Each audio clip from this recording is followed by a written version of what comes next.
Here I have CAVION Base 5.0, and today I'm going to show you how to insert SIM card and SD card into this device. So firstly, what you will have to do is to remove back cover from this device.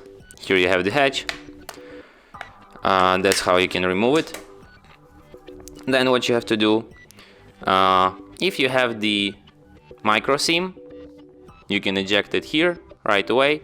But if you have Nano SIM, like I do, you will have to firstly remove battery from it, and now you can insert SIM card.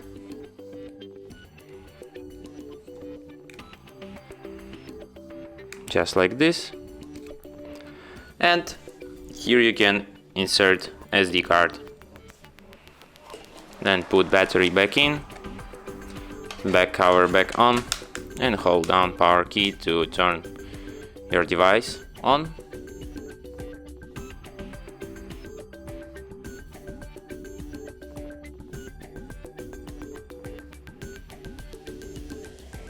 And as you can see, it requires PIN code to my SIM card immediately, which is the proof that SIM card is read.